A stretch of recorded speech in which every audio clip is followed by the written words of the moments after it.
ទស្សនៈថ្ងៃនេះយើងមកសិក្សាអំពីវិធីគុណភូធានិងភូធាម្ដងបាទអញ្ចឹងដើម្បីគុណភូធានិងភូធាតើគេត្រូវធ្វើដូចម្ដេចបាទឥឡូវយើងមើលជាទូទៅឬក៏ជារូបមន្តក្នុងការកណនាផលគុណភូធានិងភូធាអញ្ចឹងយើងមានផលគុណនៃភូធាពីរកតានេះកតាទី1 a បូក b កតាទី2គឺ c បូក d ដើម្បីគុណវាយើងត្រូវយកគ្រប់តួនៃភូធាទី1គុណទៅនឹងគ្រប់តួនៃភូធាទី2ដែលបងប្អូនបានឃើញនៅក្នុងសញ្ញាព្រួយនេះបាទបន្ទាប់ពីគុណពន្លាតមកយើងបង្រួមលទ្ធផលវាបាទបង្រួមលទ្ធផលយើងអាចបង្រួមបានដែលតួណាដែលជាឯកធាតុដូចគ្នាហើយតួណាដែលមិនមែនជាឯកធាតុដូចគ្នាយើងមិនបាច់បង្រួមវាទេបាទទុកវានៅដដែលបាទឥឡូវយើងទៅមើលការដោះស្រាយលំហាត់របស់គ្នាបាទយើងមានលំហាត់ a កណនា a ស្មើនឹងកតានៃដក x បូក4កតាឲ្យ1ភាគ2នៃ x បូក3ហើយកតានេះកតាទី1ហើយកតាទី2អញ្ចឹងកតាទី1វាមាន2តួហើយកតាទី2នេះក៏មាន2តួដែរអញ្ចឹងយើងយកគ្រប់តួនៃ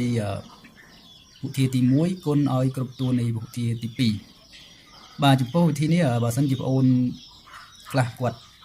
យល់ហើយយើងយកតែយកបាទយកមានន័យថាយកតួទី1នេះគុណទៅតួទី2ដោយគ្រាន់តែយកមេគុណនៃតួទី1គុណទៅកតាទី2ហ្នឹង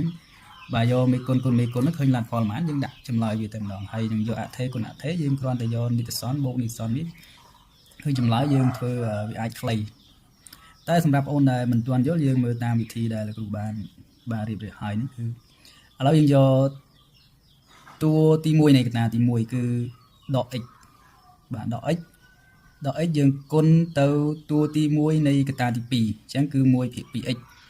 បាទបន្ទាប់មកយើងយកដក x នៅដដែលគុណឲ្យគ្រប់តួនៃកតាទី2សិនអញ្ចឹងយើងមើលសញ្ញាពីមុខ x គឺមានសញ្ញាដក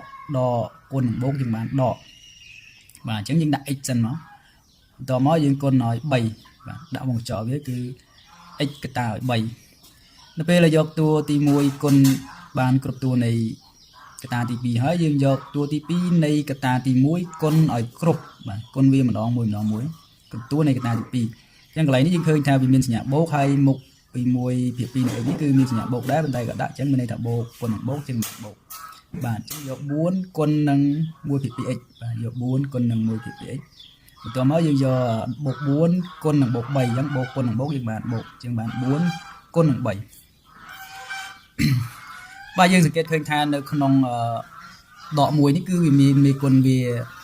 បន្ទាប់ដក x នេះគឺមានមេគុណវាស្មើនឹងដក1បាទអញ្ចឹងដកគុណនឹងបូកនៃ1ភាគ2នេះគឺវាស្មើនឹងដក1ភាគ2បាទហើយយើងយក x គុណនឹង x